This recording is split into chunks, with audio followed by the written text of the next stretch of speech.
Well, here's a Oliver tractor I recently picked up. Been a little while ago, but it was a project tractor. And I bought it, I pretty much gave junk price for it, and I might have got some junk, but I've been doing a bunch of work to it. And I'll show you what I did to it here, some of the stuff. There'll be a couple videos on it. But it's an 1850 diesel. It's a wheatland. You can tell by the front end it's a wheatland, it's not a row crop. It's got this coker loader on it. I've been slowly getting her up in the working condition.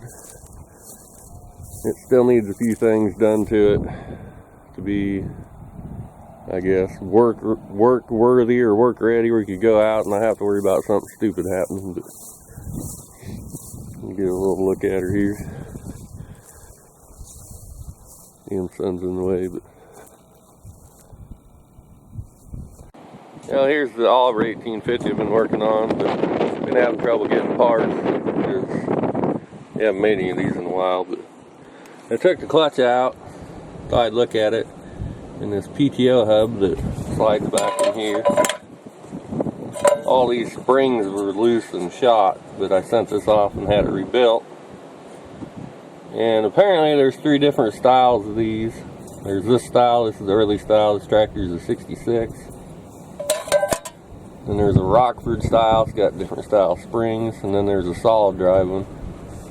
And from what I understand, if you change these, your PTO shaft that runs through here and runs back into there are different lengths. I thought about buying a solid one and put in it, but I didn't want to start messing with PTO shafts. Well, it will look good. This has all been replaced once before, but since it's got a loader on, I think they were a little jerky with it. Kind of messed up those springs, but this plate goes in there. You got your shaft. This doesn't have a hydropower drive, it's just a straight shaft. Pressure plate looks good. And there's the clutch disc and all those springs are loose. That's the way the PTO drive was, and it did make horrendous noises when you push down on the clutch, and I believe that's what it was. I was probably all jumping around in there.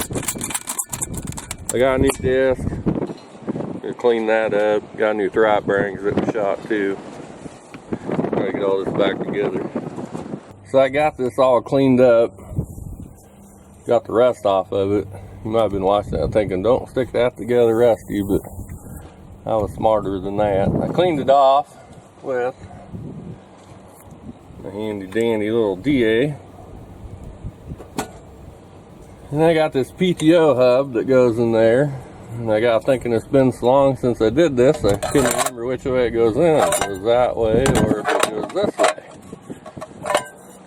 You can see it's flat on one side, and I was pretty sure it went that way, so I went and looked at the book and the picture showed it went that way.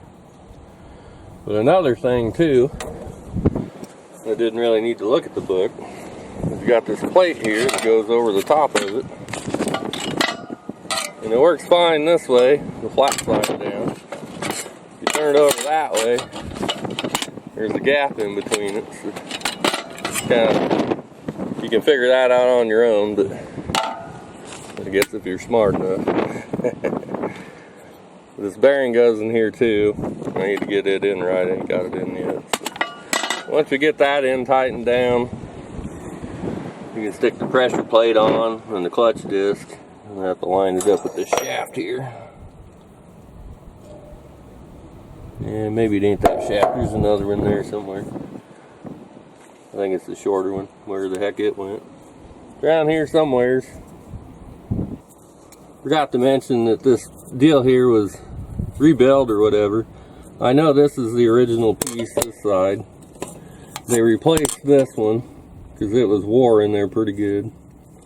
I'm not 100% sure if that's the original centerpiece that was to this one.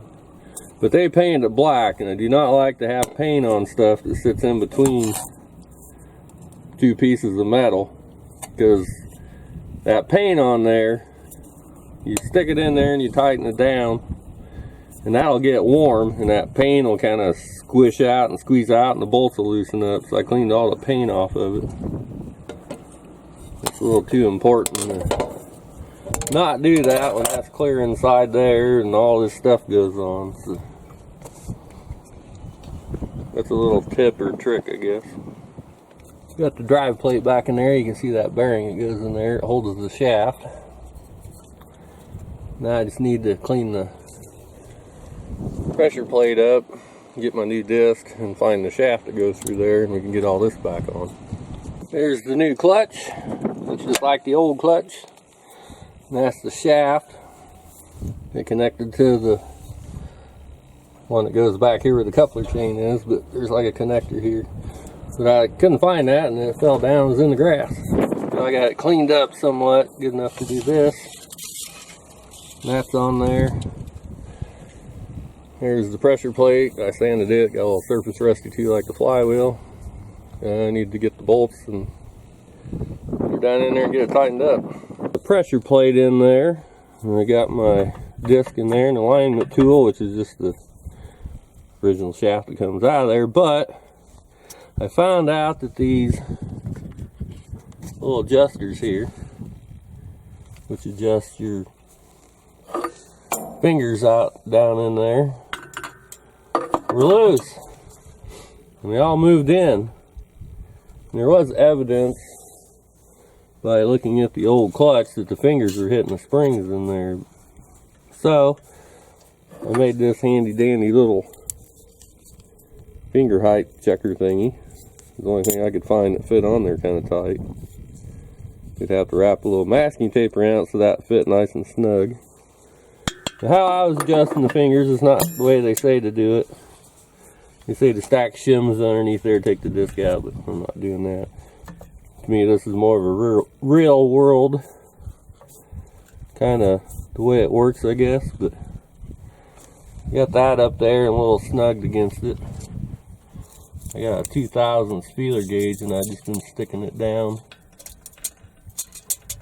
in between there on all four of them. Of course, I was doing this without a camera, but I'd hold that straight and put a little pressure on that. I got them all to where it just has a little bit of drag on if I put a little pressure on it. So that's set up. I did take the bell housing, bolted on with the new throw-out bearing, which I got on there, and this holder was wore out too. I had to buy a new one of them. It was wore oval, the old one, and it was moving all over the place. But that's taken care of. We got the height set up. Need to mark these, back them off, and stick some blue Loctite on them so they don't come loose again. And that's what I'm going to do next. I mentioned when I put the bell housing on, I hooked the clutch rod up and I pushed down on that. After I set them, then I rechecked them and they're still fine. So Loctite on those four little lock nut bolt thingies that hold the arms. But here's the old and the new throw-out bearing holder, whatever you want to call it, but you can see how wore it is down in there. I got it lined up on that side where it's even. You can see how much it's wore. And even the little fingers are a little wore too, but that didn't bother me wore a little bit as bad as that. Maybe you can see it if I hold it up here. You can see it's oval. It's wore in an oval instead of being round like the new one is. Loctite on all those little adjusters. Hopefully I got plenty on it. I need to let that stuff dry. Not sure if I should have used red or not, but we'll use blue. I get the bell housing back on, get all that stuff, but there is a hose that goes on there. The one that was on it was blown out. Probably got plugged. We tried to grease it and blew it out, but I should have a hose somewhere, but like everything, I can't find it at the moment. I guess I'll go hunt for it. So I managed to get the bell housing back on. Got the clutch all hooked up. Had to put a new hose in there, which I might have showed that already, but See if I can set the camera down here. That ain't gonna work too good, but I'll try to push this down.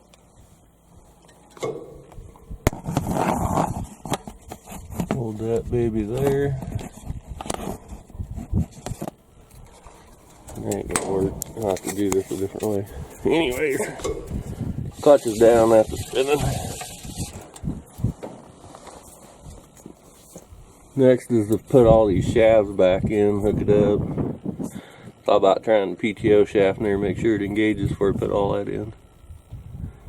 I can tell you one thing, since this doesn't have the over-under or 3-speed in it, that was a heck of a lot easier doing all that. Pretty simple, really. One thing I need to do is drain the oil out of the rear end too. Clean it all up in there. And figure out the hydraulic pump, and we'll be back in business. See, what I meant to say is the hydropower drive, which this tractor originally had, but somebody changed it out, and it would have been right there, hydropower. You can see where the rod was. They must have had problems with it in the past, and somebody just stuck a straight shaft in it. That's fine with me. I don't really see any use of needing it unless you're plowing or pulling something really, really heavy up a hill. Been cleaning up the rear end and the transmission down there, and it's pretty good cleanliness wise. I think I used about 4 gallons of gas cleaning that all out. But this gear here, which runs the pump, and the PTO shaft runs through that, but this goes down in here. Figured I'd replace all the bearings that had anything to do with the pump. Which the one on it was just a little loose. I still got these ones up here to put in that the shaft runs on, but I'm going to go ahead and try to put this gear in. I don't think I'm going to film that, but you get the idea. That goes in there, and that snap ring goes back in there. It's kind of a pain in the butt because you got to get these snap ring pliers down in. Actually, not that way, but this way. Back down in that hole. Took me a little bit to get it out, and it'll probably take a little while to get it back in. So. The gear down in there, got the snap ring in it. Wasn't quite as bad as I thought it'd be, but it's still a pain. So, next I need to put those little Torrington bearings in there, and the big gear that runs off that, it runs the pump. We should be getting close to setting that back on. Okay, got the 2 Torrington bearings in, the shaft rides on. And I use this to put them in because that fits perfectly inside that hole. And what that is a shock spacer off a G-body. It's probably off my Malibu, which is actually an A-body, but that's, we're not going to get into that. Anyways, the shaft's in there. Bottom gear's there. You clean up the big gear, put it on, put that keyway through it, and lay the gasket on. We should be about ready to put that top on. I forgot to mention, I lined those right back up where they were. They came out and they're just past that hole there. I suppose the oil goes down through there and gets in the bearing. And the shafts are running. Both sides are like that. Got the bigger gear in there. Here's a couple shims there. Kind of keeps the thrust or whatever you want to call it on it, I guess. But I need to put this damn big ass keyway in there. Tap it in, bend it around, and that should be good. Then we will be able to set the top on. The top part's ready to go back on, but I want to show you what I did pump wise. Since this doesn't have a 3-point, this is a different setup. Of course, the replacement pump is totally different back here. They want you to put a hydraulic hose in there, and I'm not doing that because more than likely it's going to swell from sitting in the oil and blow out on you. I stuck a straight fitting in there, and I got 2 90s and then a compression fitting. It just happened to run straight into that. There is an O-ring inside there. You can slide that back and just barely get in there and slide that back. So ever need to take it apart, which I hope not, at least get that apart. I stuck some Loctite stuff down on those threads. Got some white goop there. That's Permatex. That's some stuff about Tractor Supply. I'll show that later, but that's the suck tube. That pipe's locked into there. There's the gasket that goes on there. Then this pan goes up there. And there's another gasket, which is laying on here. I still need to notch these little holes there. It gets oil, these gaskets covered. Need to take my little paper punch and cut them out a little bit. Other than that, it's ready to go back together. Hopefully we'll have that sitting back on here in a little bit. Well, we managed to get that on, but I didn't show it because it was running out of daylight. But I had to set a couple pieces of plywood down and use the cherry picker.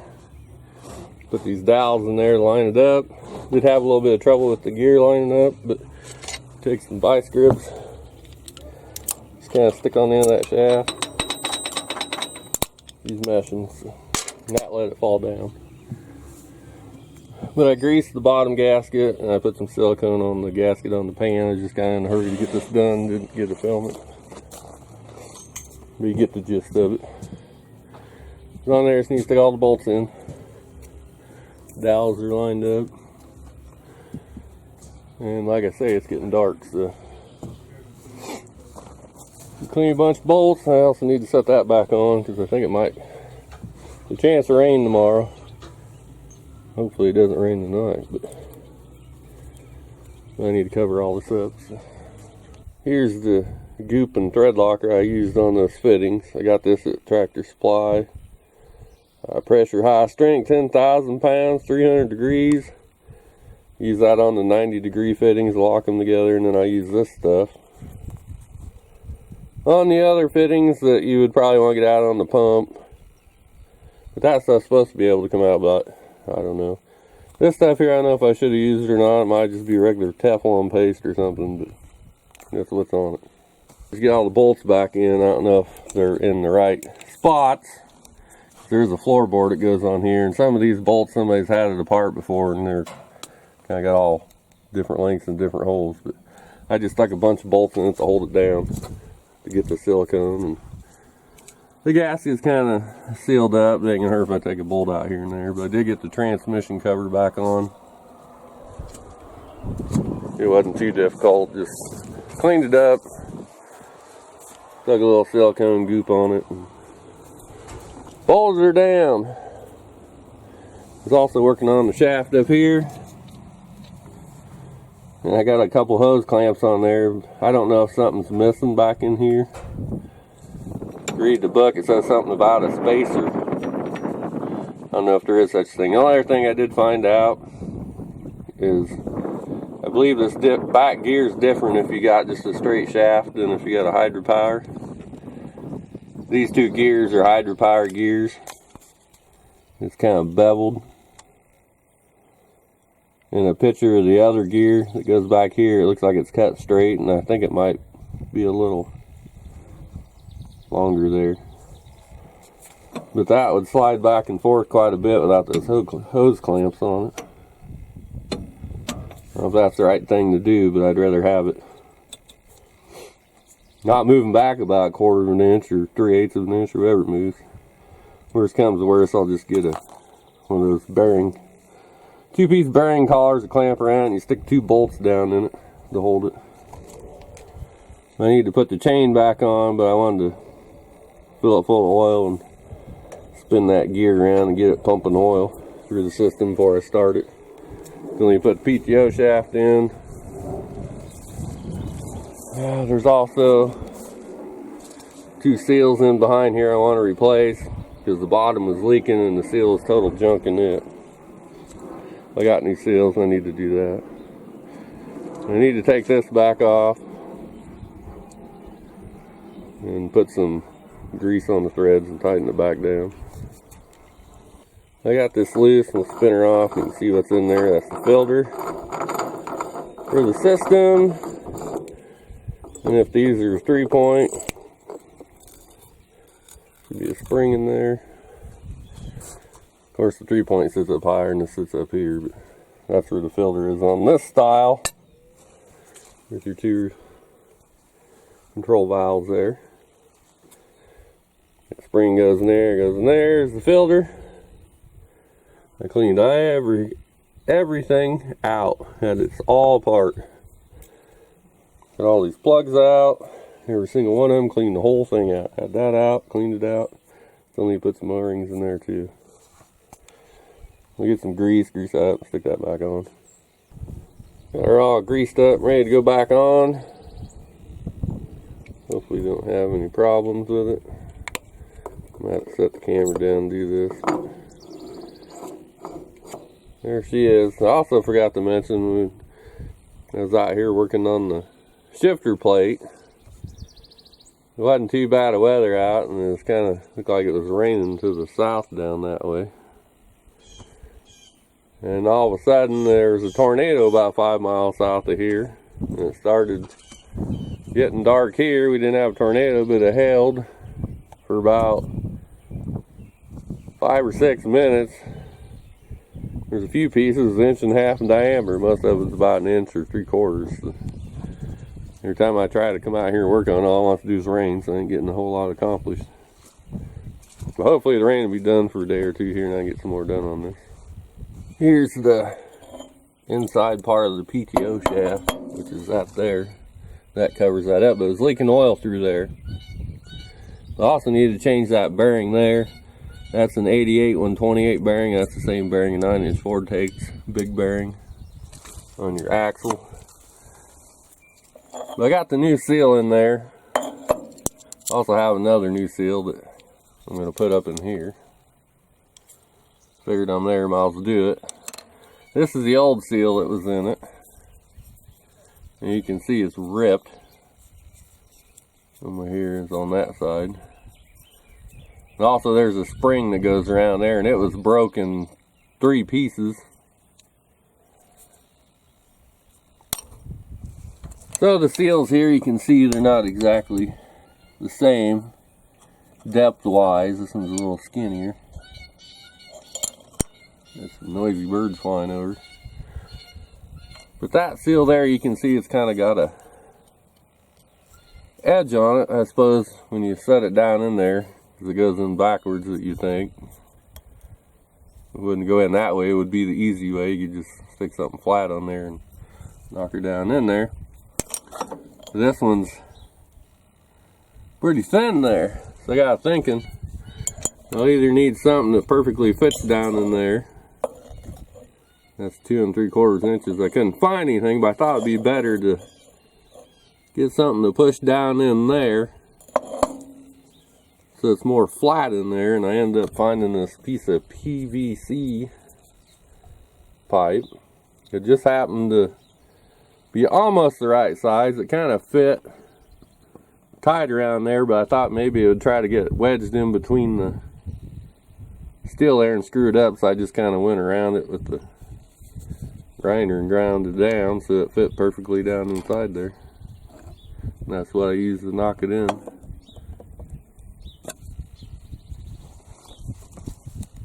But luckily I had that piece, and that's some electrical wire running through that. We did some work on them a few years ago. That just happened to work out perfect. Go figure, right?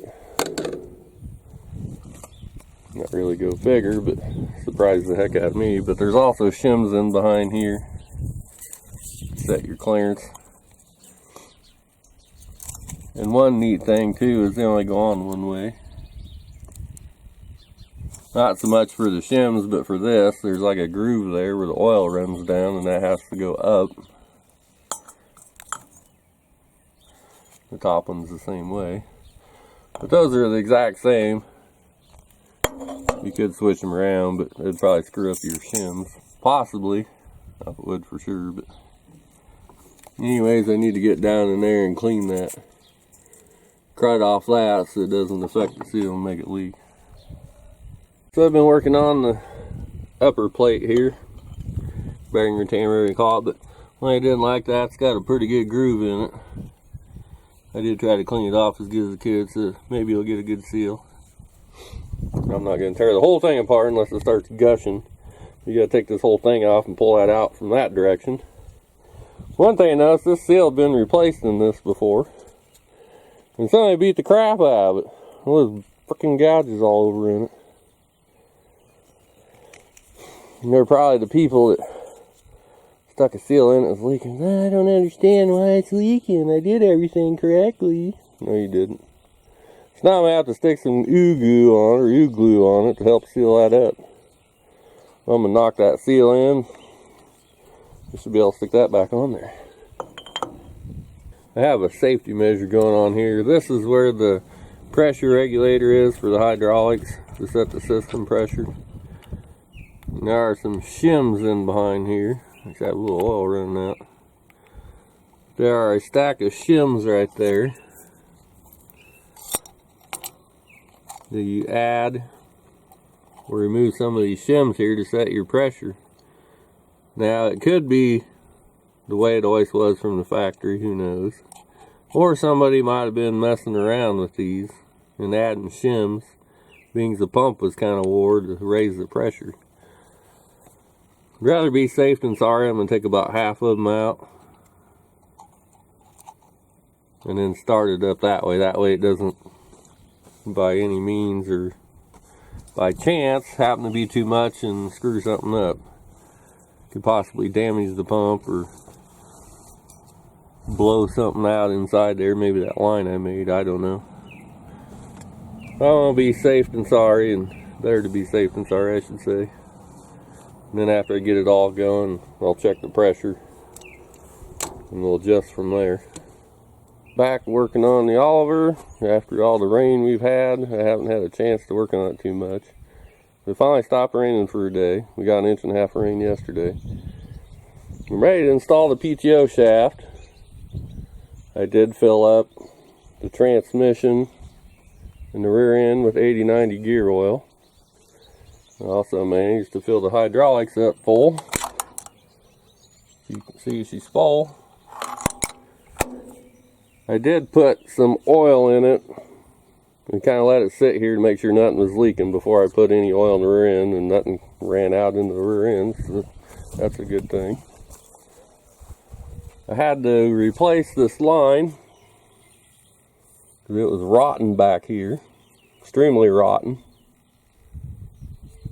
And after I filled all that up, or actually when I put some oil in there, I kind of forgot about that. That's the return line. It started seeping out, so I stopped. But that was when I filled it up just to let it, sit to see if anything's leaking out of that pan in there. Installed a new filter there, but when I filled up the gear oil, I haven't installed the chain yet, and I sat there and spun that around. That drives the pump in the rear end, and it was pumping oil up. And I just sat there and spun it. So the filter should be full, and it should be kind of pushing oil to all the bearings in there. I didn't really want to start it up dry. I might spin that some more. Need to put the shifter in. And we're getting about ready to start her up. After I get the PTO shaft in, I need to connect that chain to couple all this. And hopefully we have a good hydraulic system again. It worked before, but it was kind of slow and it acted like it was weak, but the way all that internal parts in there look, especially the pump, it wasn't in the greatest shape. I'm going to go grab the PTO shaft and slide her in. I have arrived to the part where I'm going to install the shifter stick. These two springs go down inside here. Better not drop them down in there. But they won't fall out once you drop them in there. And you smear a little silicone on there and get the stick in. The shifter stick is in. Now we can bang through the gears. we go drag racing. Anyways, that's in. Now it's time for the PTO shaft. Here is the PTO shaft. It's a big old long shaft. You have to put something in the end here so you can grab a hold of it to install it, because it actually goes back up into there, and then this little stub shaft goes back here. I gotta thinking that big old long shaft is usually a fantasy, and this looks more familiar. Stubby bob shaft. The PTO shaft all lubed up and ready to go. Put some oil on the splines. The only one I didn't do was the very end of it. I mean, it just sits in the hub up there, and it was dry when I took it out, and it was in excellent shape. So we gotta slide that in there. We got 3 areas that those have to line up with, and it can be a pain in the butt. We'll see what happens.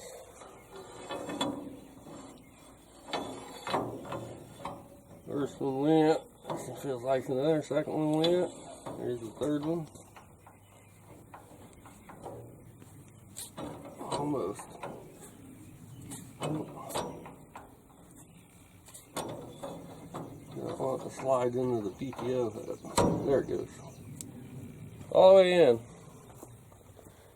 Then we gotta put little stubby bob in there. See, it's got threads in it too. So I'll have to screw that out, put it in here. There's also an O-ring in there, and there's a little snap ring in there.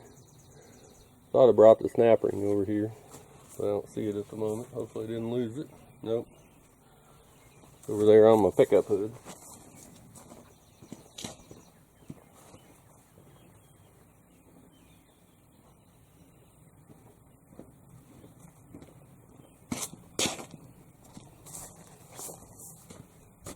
Here's a little snap ring that goes in there, goes behind this. Hold it in there. That O-ring runs about right in here somewhere. So let's keep oil from coming back out of the hole right there. And then there's just like a little metal plug. It goes over that. I'll see if I can get stubby bob in there. I need to clean it up first.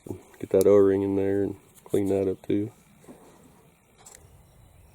Managed to get stubby cleaned up, and I got that threaded rod in it. And I was looking at that, and that reminds me of like a bottle rocket. Or possibly something you might see in some adult movie. Here's the new O-ring. It goes back up in that hole there. And then you slide stubby bob in. And then you put this little snap ring up in there,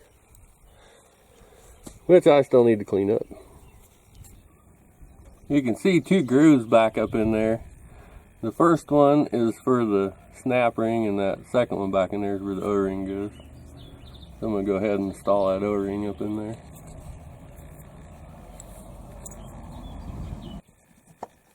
I did manage to get that O-ring back up in there, but you ain't going to use your fingers put that in place unless you got extremely long fingers. I had to use this pick, stick her back in there and work it in. Stubby's all lubed up and ready to go, and we're gonna slide her on in. Got the O-ring lubed. Give her a little shove. She slid right in. Never install anything like that dry. It's gonna come back and bite you. Time to install this little snap ring with some needle nose pliers. It should slide right on in there. There she is. One thing I was noticing, I don't know where there's my threaded rod, but do a little tap in there. Seemed like that little stubby deal had a little, excessive end clearance. I don't know if the end clearance is supposed to be that much. Maybe there's an Oliver expert out here somewhere that's watching. Might know a little more than me. Got quite a bit of end play. I don't believe it should be that loose. Might have to figure out something there. But the end of that little stub, looks like somebody might have been welding on it. Maybe it needs to weld it up a little more. Or it needs some kind of spacer in behind that. I don't like that, it moves too much. Well, it's alive, got her running, but we're checking out the hydraulic pressure.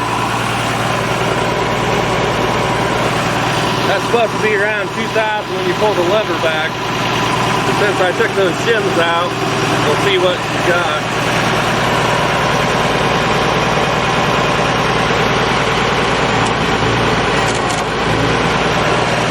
Not even up to 1,500, so we're gonna have to shut her off and put some more shims in there. But at least it's running. I'm gonna take this out and add some more shims. Hopefully this isn't a mistake taking this out. I don't know if oil's gonna blow everywhere or not. At least I got a rag here.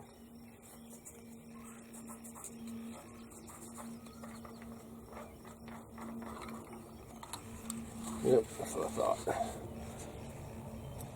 Anyways, I think I might have showed this before. You take that out and there's shims stacked in there. I have 7 shims available. Can't remember how many is actually in here. 1, 2, 3, 4, 5, 6 it looks like. Yep. We're going to stick 4 in it. We're going to make 10. I think I read somewhere that, I can't remember if these are 100 pounds each or 50 pounds each. So if they're 100, that'll give us, what, 400 pounds more pressure, and that'll still be under 2,000, be about 1,900. And if they're 50 pounds a piece, I'm not going to have enough shims. That slides right back down there, and then we'll screw that baby back in.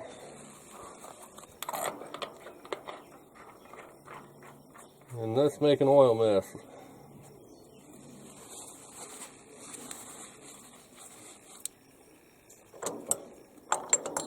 Like anytime you're messing with anything to do with oil, you make a mess. That should be good enough. I'm going to clean that up, start her up here, and see what she does.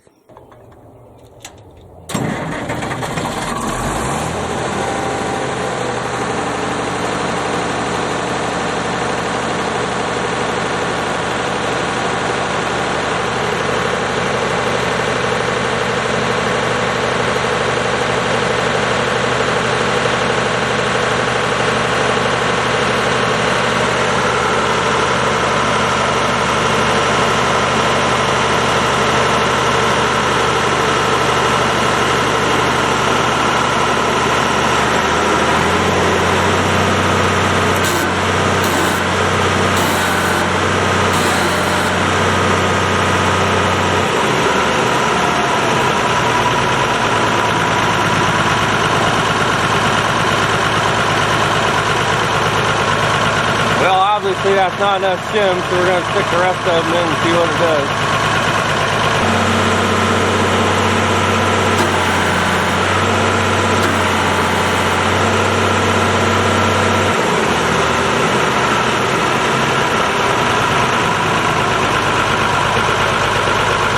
Well, that's with all the shims in it.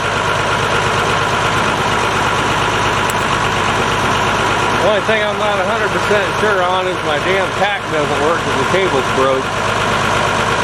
I got it revved up pretty good, but that's more like what it should be. About 2,000, I think the book says 2,050 to 2,150. It's right in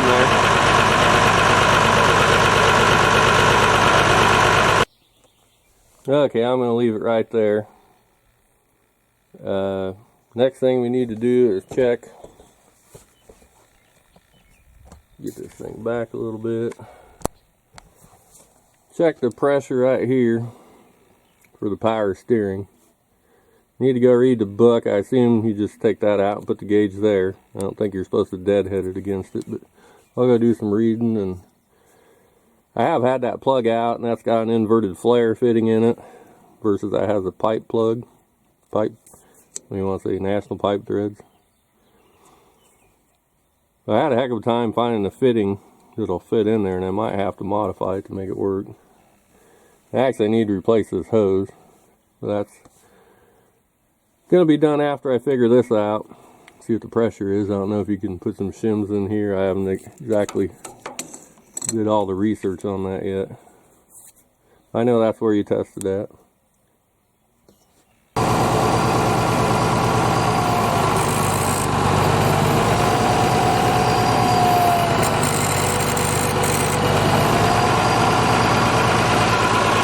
Testing the power steering deal. Kind of seep a little bit. I did stick a little Teflon tape on, but apparently it wasn't enough. It's seeping right there. But that was the pressure. Looked like it's going about 1200. Book said 1000 and 1500. So guessing it's within specs. About half that. But I think the steering gear's a little weak because it'll turn to the right, but it don't really want to come back. So that'll probably be the next thing. Might need replaced.